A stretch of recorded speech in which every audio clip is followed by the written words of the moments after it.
Ndabasuhuje mu izina rya Yesu, ubuntu n'amahoro buva ku Mana bukomeze buganze kandi bugwire mu mitima yanyu. Ndabakunda ariko Imana yo ibakunda cyane kurushaho. Bahaye ikaze rero mu kiganiro cyacu cyo gusobanura inzozi. Nitwa Pastor Musafiri. Ministeri yacu yitwa Gerizimu Ministry. Nejejwe n'Imana mu mutima wanjye kuba nongeye kubona aka kanya ko kugira ngo twinjire mu kanya keza ko gusobanura inzozi zawe zose warose. Uyu munsi tugiye kuvuga igice cya kabiri cy'inzozi warose zo kurota perezida. Perezida mu nzozi akenshi burya ahagarariye Imana, ahagarariye ubuyobozi, ahagarariye inshingano zikomeye, ahagarariye icyubahiro, ahagarariye impinduka, ahagarariye icyizere, cyangwa se ahagarariye pressure, ahagarariye igitutu. So niba rero wararose perezida, ibyo bishobora kuba hari icyo bivuze mu buzima bwawe. Mbibutsa ko ikiganiro cya mbere twavuze inzozi, ubusobanuro 20 bwo kurota perezida. N'uyu munsi ndashaka kuvuga ubusobanuro 20 bwo kurota perezida. Hanyuma tutari twatangira, reka nze nshimire umuntu wakoze subscribe. Imana imuhe umugisha. Utarabikora nawe wenda nuko igihe kitari cyagera, ariko wenda igihe nikigera azabikora. So muhabwe umugisha n'Imana rero. Niba ari inzozi warose zindi, hari uburyo wazirosemo, uzazandike muri komenti, tuzagufasha gusobanukirwa inzozi zawe. Kandi niba wageze hano ugakunda ibiganiro byacu, ni byiza ntukave hano utagize icyo ukora. Ukanda like, kande like, ujye ukanda like, birafasha.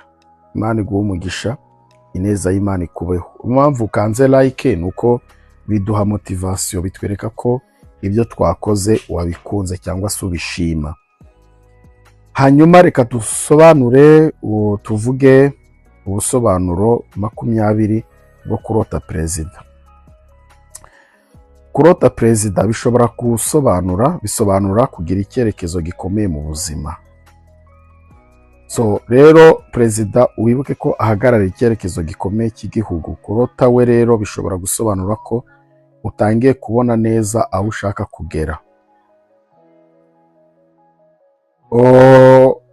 Kurota perezida, ubusobanuro bwa kabiri, kurota perezida bisobanura ko ushaka kugira ijambo mu bibazo by'abandi. Niba urose perezida, bishobora kwerekana umutima wo gufasha abandi ugira, cyangwa kugira uruhare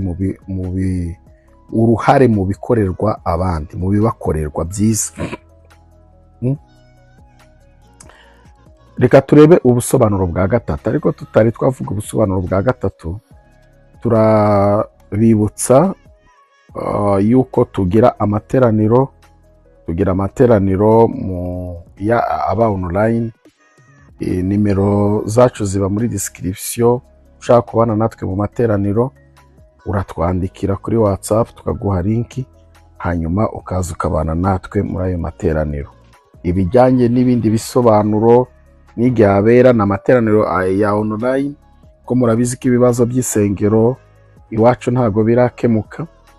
Hanyuma na materaniro ya deliverance yo gusengera inzozi zawe, kwirukana imyaku, kwirukana imivumo na karande, ndetse no gusenga kugira ngo Imana ihindure inzozi zawe umugisha. Ubusobanuro bwa gatatu rero bwo kurota perezida, ushobora kuba wumva ushaka kurenganurwa. Niba mu nzozi zawe wari ugiye kuregera perezida ikibazo, bishobora gusobanura ko wifuza ubutabera cyangwa se ko wifuza kurenganurwa. Biba bigaragara ko hari aho wagiye urenganywa. Rero niba urose urimo kubwira perezida cyangwa urimo kumubwira ikibazo cyawe, ni inzozi zigusunikira kugusenga cyane, kubera ko muri wowe biba bigaragara ko ikibazo cyawe kizakemurwa n'Imana, ko Imana yonyine ari izakurenganura. Nanone ushobora kurota perezida ariko bikagaragara bigasobanura kwigaragaza imbere y'abantu benshi. Rero perezida kenshi aba ari imbere y'imbaga, bishobora gusobanura ko ushaka kwigaragaza cyangwa se ko ushaka gutinyuka kuvuga icyo utekereza nawe. Ubusobanuro bwa gatanu bwo kurota perezida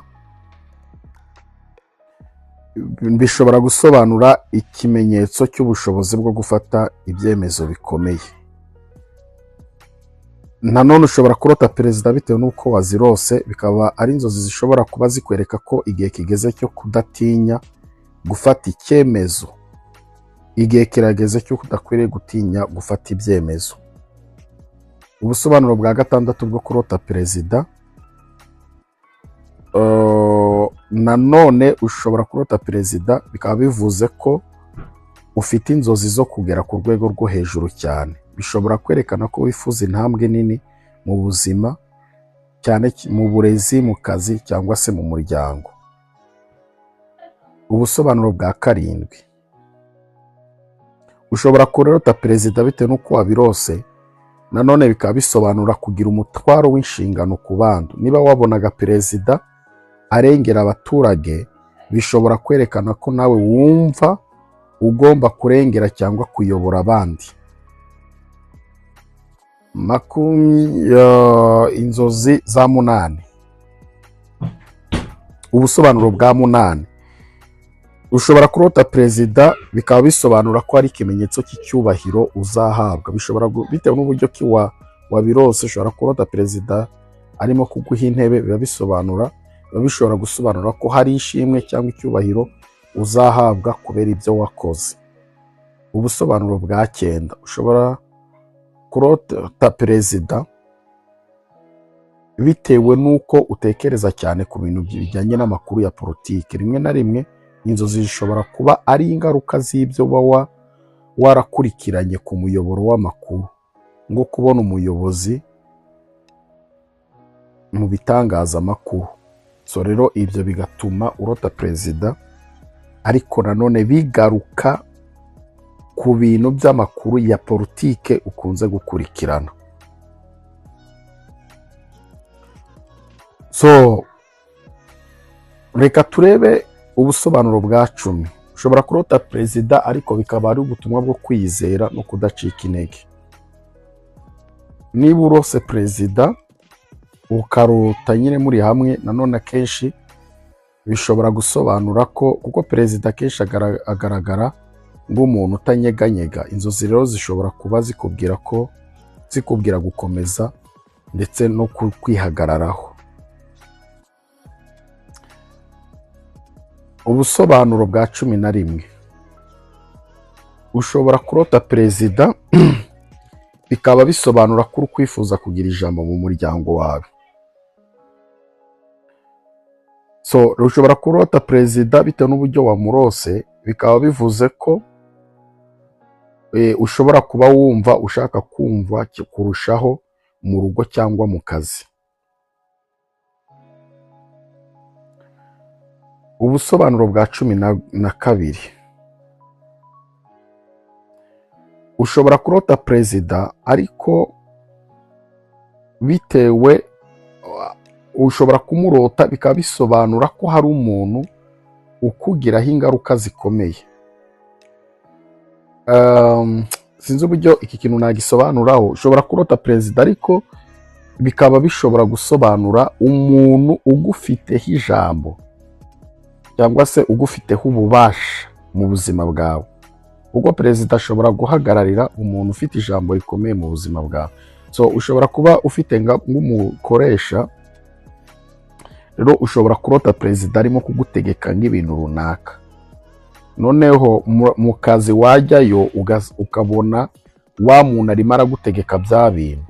Ibyo biba bisobanura rero ko urose perezida, ariko nanone bikaba bishushanya wa muntu ugufiteho ingaruka cyangwa se ugufiteho ububasha bukomeye mu buzima bwawe. Inzozi za 13, ushobora kurota perezida ariko bikaba ari ikimenyetso cyo gutinya no kunanirwa ku nshingano wari ufite. Swate ni inshingano zo mu rugo rwawe, ukaba ushobora no kuba rwose wumva unaniwe bitewe n'uko rukugora cyangwa hari ibikugora muri rwo, cyangwa se n'inshingano mu kazi n'ibindi n'ahandi mu muryango n'ahandi. Rero niba mu nzozi perezida yasaga n'utsinzwe, cyangwa se ukabona perezida asa n'urimo kunengwa, bishobora kugaragaza ubwoba ufite muri wowe bwo kunanirwa kandi ko ushobora kuzananirwa. Ushobora kurota perezida ariko bikaba ari ubusobanuro, ubwo tugeze ku cya 14, ushobora kurota perezida ariko bikaba ari ubusobanuro bwo kumva ukeneye kurindwa cyangwa se kuyoborwa. Bishobora gusobanura ko ushaka umuntu ukwereka inzira mu gihe cy'icyemezo gikomeye ushaka gufata.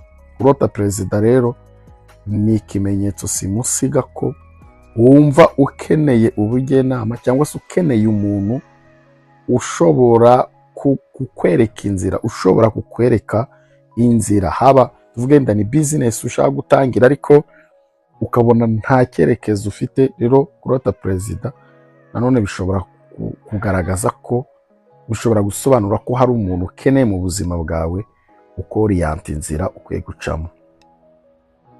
Ushobora kurota perezida, ubwo ni ubusobanuro bwa 15. Kurota perezida muri wowe ukaba ufite icyifuzo cyo guhindura ubuzima bwawe burundu. Perezida kenshi atangiza gahunda nshya. Inzozi zishobora kwerekana gutangira icyiciro gishya. Ubusobanuro bwa 16.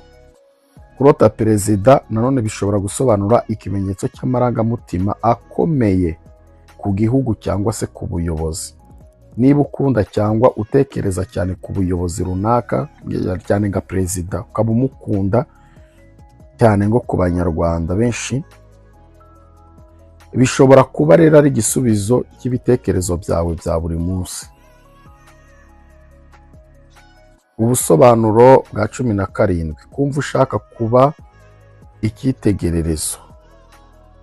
Ubusobanuro bwa 17, kurota perezida ushobora kuba ari uko wumva ushaka kuba icyitegererezo. Perezida aba ari urugero ku bandi. Inzozi rero zishobora kukwereka ko ushaka kuba umuntu abandi bareberaho cyangwa se bafatiraho icyitegererezo. Inzozi za 18 ni uguharanira kugera ku rwego rwo hejuru mu myemerere yawe. Bishobora kuba bijyanye no gukura mu bwenge, mu myemerere cyangwa se mu bushobozi. Kurota perezida bishobora kuba bijyanye no gukura mu buryo bw'imyemerere cyangwa se mu buryo bw'ubwenge cyangwa se mu buryo bw'ubushobozi. Ushobora kurota perezida bikaba bisobanura kugira umutima wo kurengera abandi. Niba mu nzozi perezida yarindaga abaturage, bishobora gusobanura ko nawe ufite umutima wo kurinda abo ukunda. Ubutumwa bwo kwitondera ku byemezo byawe. Ritugeze ku nzozi za 20. Niba urose perezida nanone bishobora gusobanura ko hari ubutumwa Imana irimo kuguhereza bwo kwitondera ibyemezo byawe, kuko umuyobozi wese afata ibyemezo bifite ingaruka. Inzozi rero zishobora kuba zikuburira kudahubuka mu byemezo ufata. Mu by'ukuri rero inzozi za perezida kenshi zizunguruka ku bintu bigera ngo kuri 5. Zizenguruka ku buyobozi, ku nshingano, ku cyubahiro, ku mpinduka ndetse no ku cyizere. Imana iguhe umugisha rero wowe wari udukurikiranye ku busobanuro bwacu bwo kurota inzozi za perezida. Niba ari ukuntu wazirose, zoate wamurose aguha impano, warose mwicaranye, warose mugendana, ibyo byose bifite ubusobanuro butandukanye. Reka tube tugarukiye aho, wewe bitewe n'uko wazirose uzazitubwira tugufashe gusobanukirwa inzozi zawe. Zandike muri komenti, hanyuma tuzagufasha gusobanukirwa inzozi zawe. Imana iguhe umugisha, ubuntu bw'Imana bukubeho. Shalom.